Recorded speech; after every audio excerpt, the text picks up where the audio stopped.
Good afternoon, and welcome back to another episode of The Scoop. My name is Carly Brewster. Today, myself and Danielle Bakey will be interviewing two coaches here at Peters Township. Peters Township sports are a huge part of our high school, and without the help and support of our coaches, we wouldn't achieve all that we have today. The two coaches we will be interviewing today are from the tennis team and the dance team. Phyllis Derienzo led the girls' varsity tennis team to Whippiols in their 2017 season. Coach Phyllis has two daughters who have played on the team. While being a parent and a coach, it can be difficult to balance the two after-school responsibilities. Today we will be talking with Coach Phyllis about her past experience with tennis and her time being a coach. Thank you for joining us today. I really appreciate it. Sure. So what made you decide to be a tennis coach? Well, there was a need, so that was the first thing. We needed a JV coach about 6 years ago, and I played a lot of tennis, so they had approached me about, possibly taking on that responsibility. And then it kind of evolved from there. After there was an opening for a varsity coach, I decided to do that as well. I just love tennis. What kind of challenges have you faced while being a coach? I think it's always, whenever you get a group of teenage girls together, or even boys, you're going to have challenges no matter what activity you're doing. So I think that just the inherent nature of being a teenager is challenging, especially in today's society. So some of those typical challenges are, always in front and center of my mind, wanting to make sure that the girls are confident, comfortable, and able to do, what they enjoy. What does it take to become a varsity coach? I guess that depends on which sport you're doing. In my case, for tennis, I think the passion for tennis was the main qualification, and probably the ability to relate some of that and to convey some of that passion to the student athlete. What kind of stress comes with being a parent to Nina and also a coach to her at the same time? Well, I wasn't sure what to expect with that, and she is a fun kid, and I found out this season an extremely competitive child, which we hadn't seen that much from her. So balancing that, I'm always about having fun first as a coach and experiencing joy when you play a sport. I think that should be the first priority of any coach, is to bring out the love of the sport. And I hope that I did that for Nina.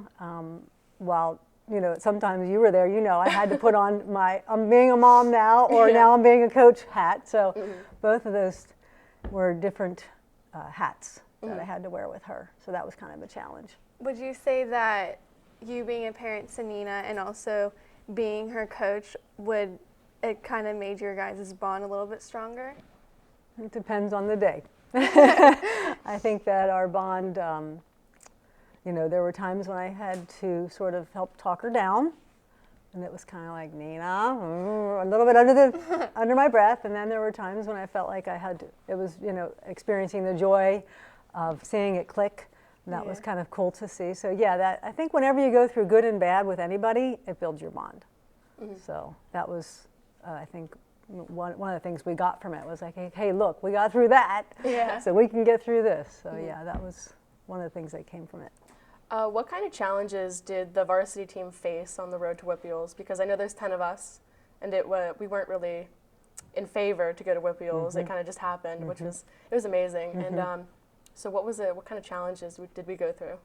I think one of the biggest challenges for us as a team was we had a lot of talent. I think a lot of raw talent that we had to help to refine and bring out the best in each player. And I think at any point anybody could have played in any of those matches. And I felt like I wanted to make sure that it was a team experience and to find the talent where they could best, fill that need. And I feel like it was truly a team effort, and I really believe that's one of the reasons it clicked, is because it was 10 people working together for a common goal. Even though 7 could play at one time, those 7 were not always the same 7, and every person had a different skill level, and it was and a different special talent that we were able to use, I think. For any of the girls who don't know about tennis, or they're not on varsity, they're on JV, what does it take for someone to make it onto the team? On to say varsity? Yes. I think you can have all the skills and still find yourself not at that level because you're not able to put it to task when the emotions run high. So being able to handle your emotional self at a time when you need to have both your physical self and your emotional self kind of working together, I would say one of the hardest things is taming those emotions and those loud negative voices in your head that seem to take front and center when you're in an emotional experience.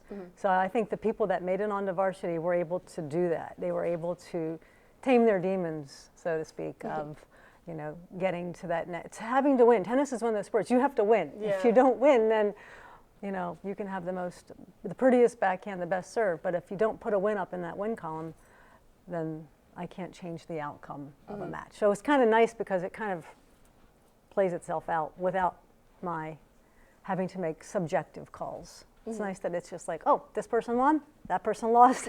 Pretty easy. So I think that's hard for us as people to play as well as we know we can when we're feeling kind of pressured. How far did you think that the team would get in the 2017 season? I was going to be happy to get to the first round of WPIALs because I knew we had to land in the top 4 of sections. So for me, I think that was our goal, was to get to that first round.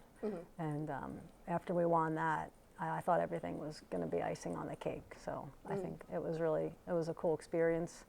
And it was one that we did without, I'd say, any star player. And that's really kind of like we depend on all lines to do the best that they could. And there was never a time we went in and we said, oh, well, this time, number 1 singles, she's our shoe-in, or number 2, or no one was a shoe-in anywhere. So it was exciting, but it was also, I think, a true team effort. So. It's good to have different skills at every court whenever you're playing. So what are your expectations for next year for the varsity team? We're team? going to win WPIALs, Carly. Now I have it's funny because I came in last year as my first year as a head coach because I had done JV for 4 years. And there's a big difference because there's no playoffs for JV and there's no extended season. So it was a little bit easier in that, we just had fun. We did a lot of, fun stuff. And we did too, I feel. But we also had that expectation kind of hanging out there of. So I'd be happy to get to where we got this year and maybe even go one step further. That'd be nice to get, I always like to do one step further than where I've been. When being on a varsity team, whether it's like tennis or any other type of sport, would you say that requires more of a responsibility and like a stronger type of head on your shoulder? I'd say it requires that to be a priority. You know what I mean? Like you can't have everything.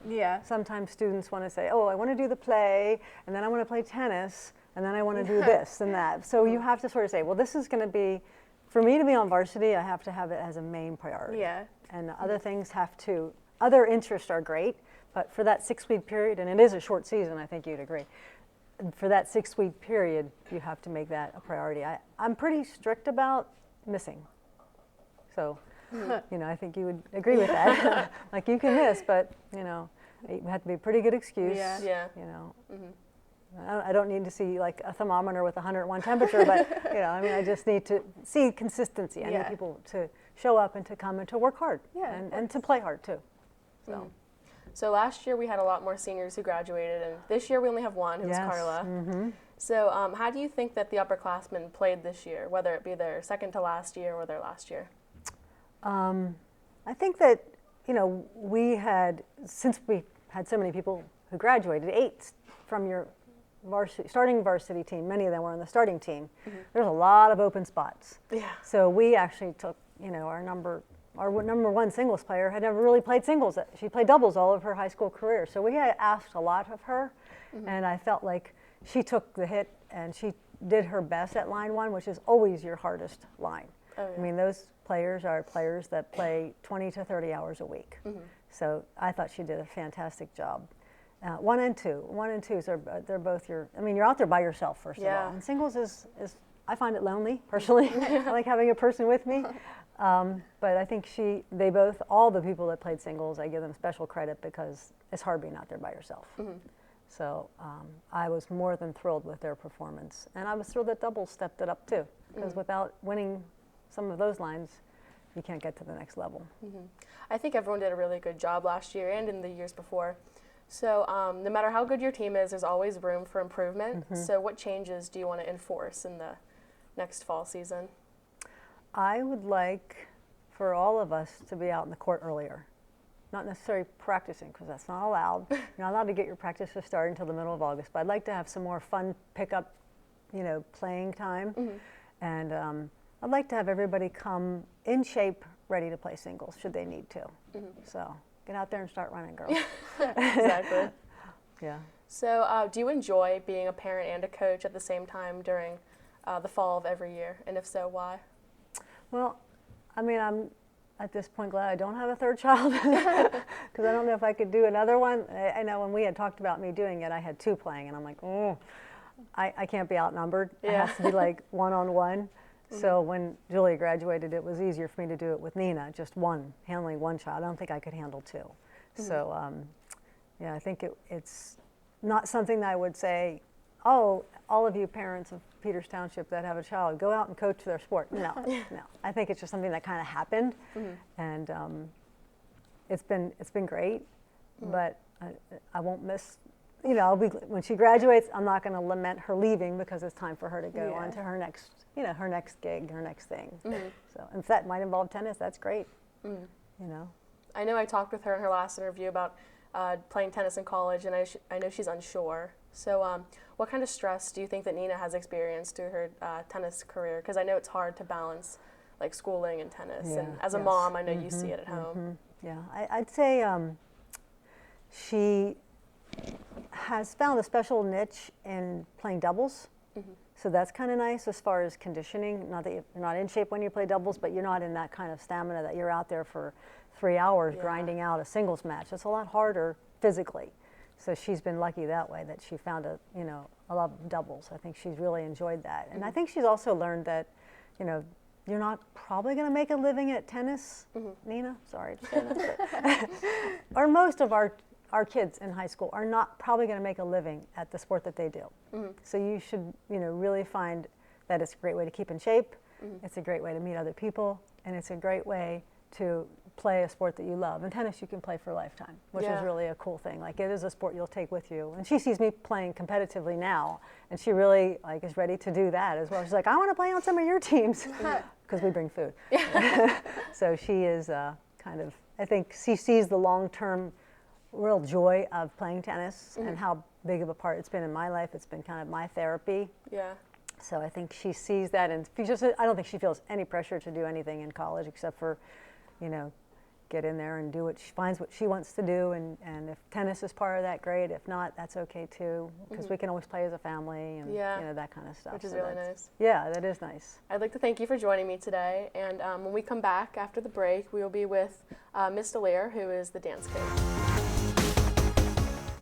I'm Naomi Judd, and I love my dogs, but disasters like hurricanes and floods and tornadoes can leave pets and other animals injured, abandoned, or lost. American Humane Association's Red Star Rescue has been there when disaster strikes. To learn how you can protect your entire family, go to AmericanHumane.org.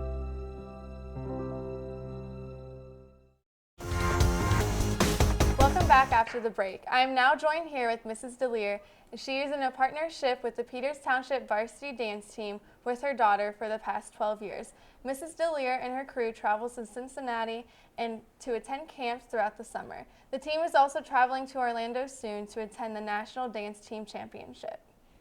All right, I wanted to thank you for joining me. Thank you for asking me.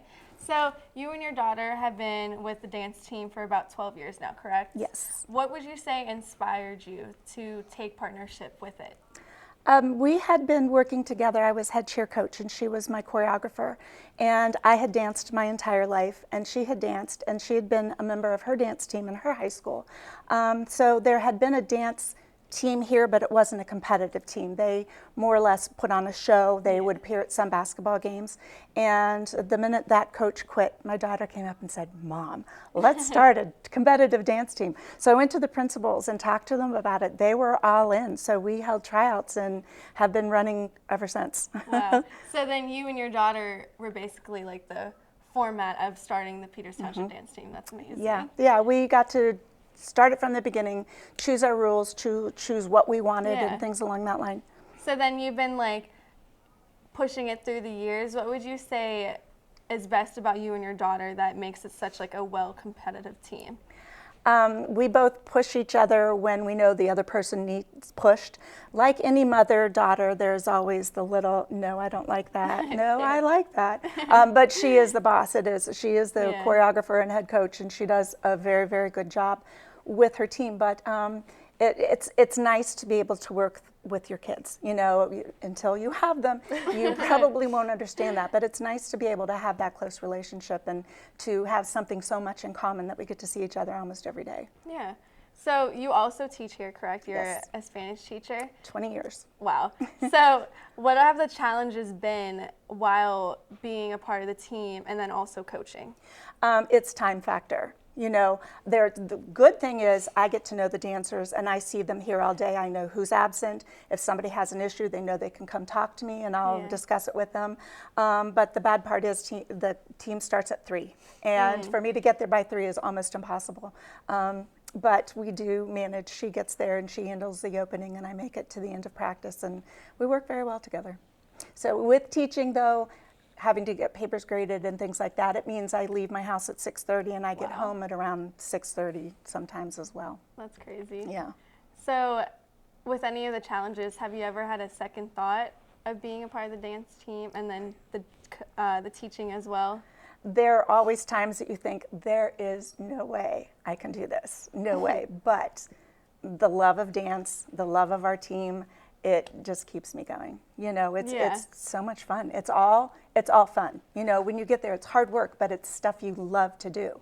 So that's the whole secret to life, is finding something that you love to do and somebody actually hires you to do it. Yeah. I know there's a lot of hard work that goes into like preparation and everything, and they dance at the pep rallies. So what do you do to prepare for the pep rallies? Because I know you're in front of the whole school. Yeah, it's slightly different because usually when the girls are competing, they don't see the people that are looking at them.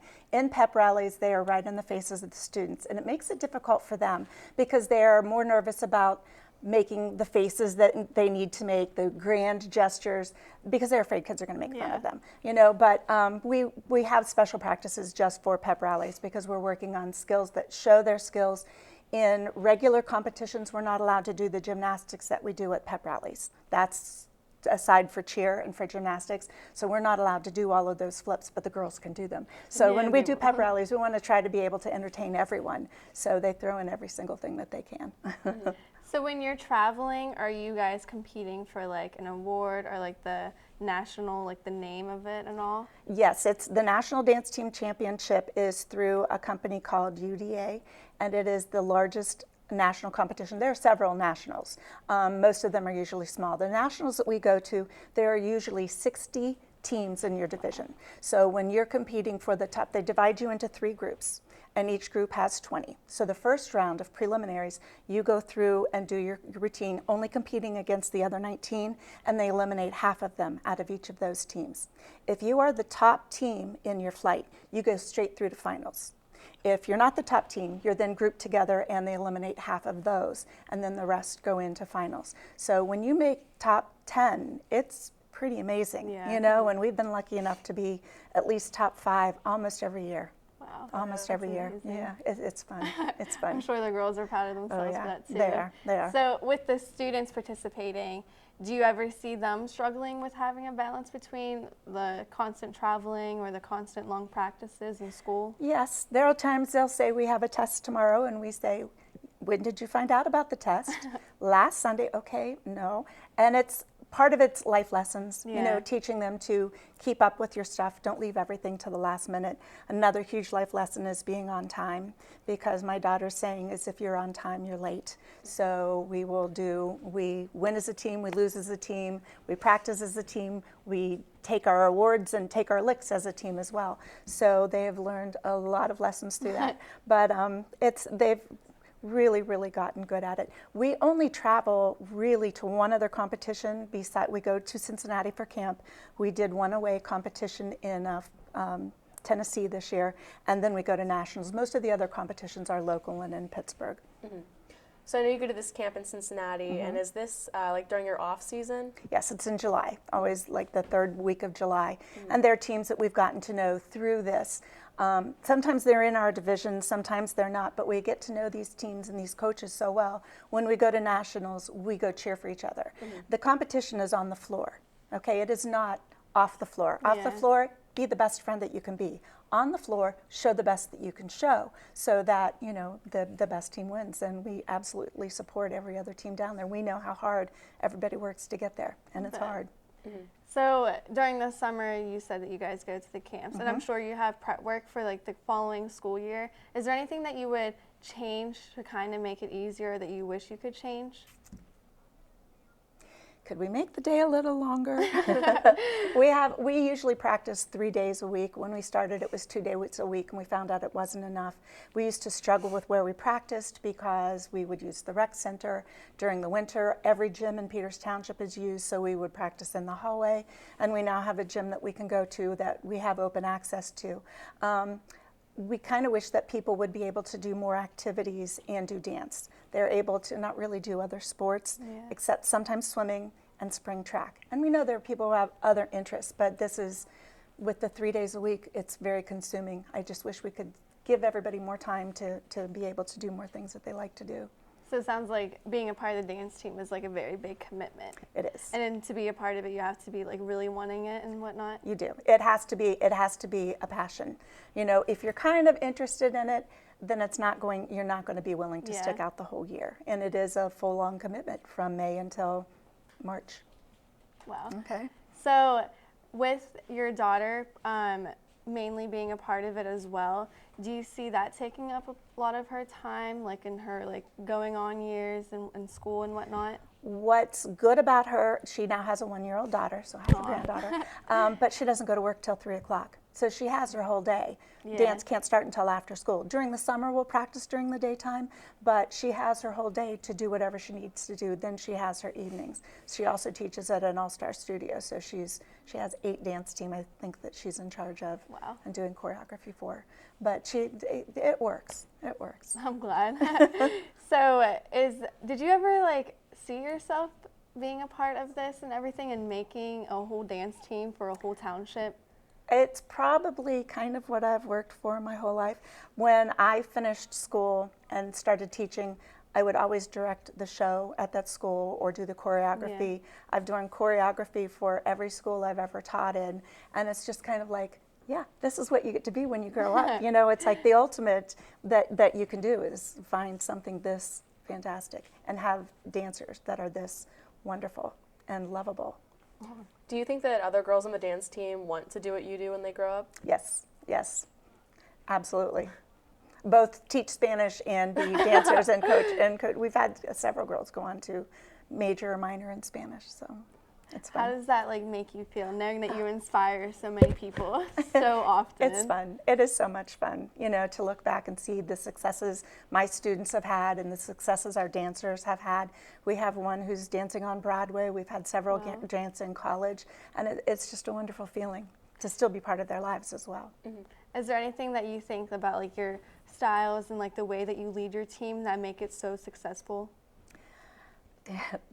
To kids, this doesn't sound so great, but there are rules, and you follow the rules. And when you follow the rules, everything works. It's when you try to walk around the rule or avoid the rule or whatever that people start to get in trouble. Our teams are so dedicated. We'll say, okay, you've got a water break. They go get a drink of water, they're back on the floor, and the place is ready to go. Whereas when we first started, it'd be, oh, take a water break. And like 10 minutes later, they'd wander back. At this point, our girls are so accustomed to the hard work that they get up and get in their spots, period. You know, they're great. Have you ever had to like discipline in such a way to remove someone from a team because of a rule they wouldn't follow? Not remove, but suspend for a little while when somebody breaks a very serious rule. But it is always between my daughter, myself, and the dancer. It is never a public punishment. Yeah. You know, people might know that she is benched and not able to perform, but it's not, we go out and announce something, and nobody's ever done anything that horrible. You know, just a few little things that hard lessons they've had to learn. So from friends that I know that compete on other teams other than Peters Township, it seems to be like sometimes they have like drama arise between the teams. Have you ever experienced that? There's always drama. And when there's not girl drama, there's mama drama. But it works out. You know, we try and say, when you walk in the door, all your problems stay outside. Yeah. We come in here, we dance together. You don't have to be best friends. You do have to get along. Your life might depend on that person who's lifting you. You know, you have to get along. So we work through, we do bonding activities and challenges and things like that where they'll have to go out and they have a night, they have to go out and take a photo of yourself standing in a restaurant on a table singing a song and get the material all in at a certain time just to help them get closer together. Do you ever see like your dance self coming out when you teach, like with the rules that you imply and whatnot? Yes. Yes. I also am a lot livelier in teaching than I think I would have been if I didn't have my background. You know, there are some teachers who are very calm and very, I'm not You're one not of those. I'm not one of those, no. Those are always fun to have. I hope so. All right. So one last question. Do you see yourself doing this for the rest of your life? Yes. If I can walk, I will dance. Absolutely. Absolutely. Do you see your daughter following your same footsteps? I do. I'm hoping she stays with Peters Township. She doesn't live in Peters Township School District. So when her daughter makes it to school, it might be a little bit more difficult. But yeah, we love this team. She's going to be a part of it. I think they'll move here. Wow. Yeah. She's already dancing with us at times. But yeah, I do. I can't imagine life without dance team. I can't imagine it. And that's great to have a passion like that. Yeah. That's so like just sticking with you and whatnot. That's amazing. I'm telling you, it's a goal you need to work towards. It really is. I'm going to try. I would like to thank you for joining me today. Well, certainly. All right. Thank you so much. It looks like that's all the time we have for today. We have talked about parenting and teaching while being a coach. Although these are two different responsibilities, they both show importance. Being able to do both in a day is a skill that is difficult to learn. Carly and I would like to thank our guests, Mrs. Deliere and Coach Phyllis, for joining us here today. I would also like to thank the media department for making the show. Lastly, I would like to thank my co-host, Carly Brewster, for working with me on this.